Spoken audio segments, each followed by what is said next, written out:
Hello and welcome to this Government Affairs Update. My name is Tim Shaw. I'm your Government Affairs Director here with your local Realtor Association. So we recently had a big day up in Sacramento.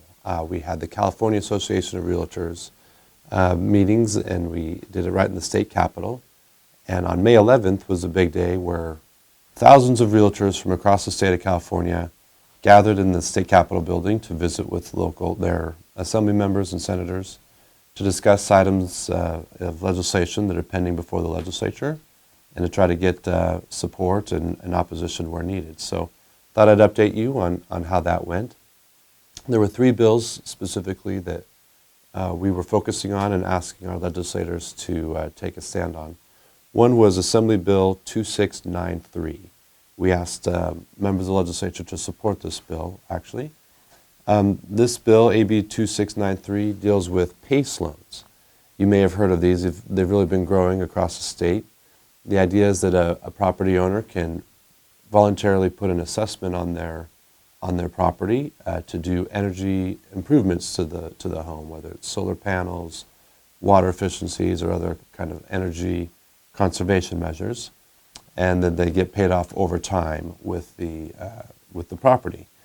There have been a lot of issues with this, actually. The PACE loans have been given super priority status. So in the event of a refinance or the sale of a home, the PACE loan has to get paid off first. It's even given priority above the first mortgage.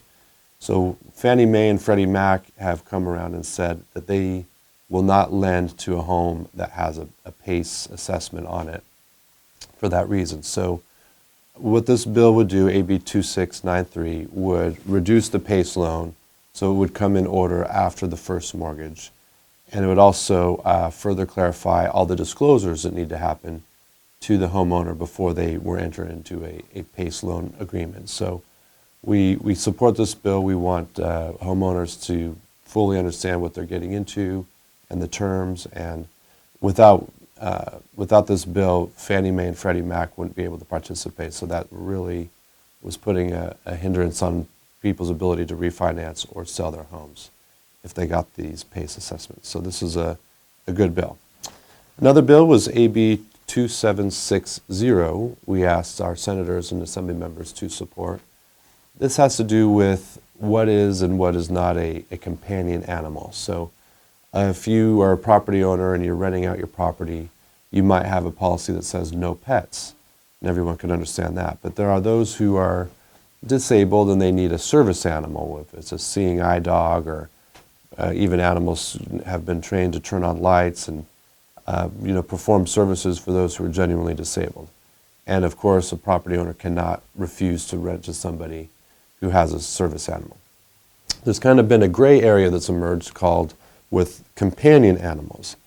And these are animals that are going to be given to people who are needing emotional companionship.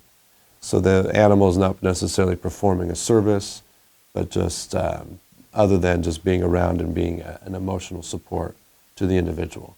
And unfortunately, we've seen lots of instances of abuse where people are getting online a doctor from another state to recommend this animal, and there's pigs, there's llamas, there's all kinds of animals, and they come into homes and actually end up causing damage. So with this bill, AB 2760, is going to specifically define what a companion animal is and what isn't. But for starters, it needs to be prescribed by a licensed doctor in the state of California. We can't get a doctor from who knows where to be prescribing this, so that we think that was important, and clarifying what is a service animal, companion animal, and a pet. So AB 2760 we were in support of. One bill we actually ended up having to take an opposition to was Senate Bill 1053, SB 1053. We are opposing. This would tell property owners that they have to participate in Section 8 housing.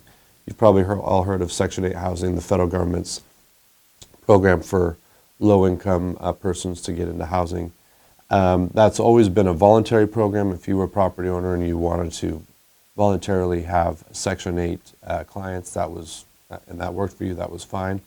But this bill, unfortunately, would make it an involuntary situation. You'd be forced to take in Section 8 clients. And we've just found that to be an affront to property rights. We think the owner of a property should, based on their unique circumstances, be able to choose to participate or not. So we have to oppose Senate Bill 1053. There will be other bills perhaps we'll get involved in, but those were the three we talked to our legislators about last week. And if you have a chance to run into any of your legislators, we'd probably ask you to convey that message, and we'll keep you posted as things develop. Again, this is Tim Shaw with your local Realtor Association. See you next time.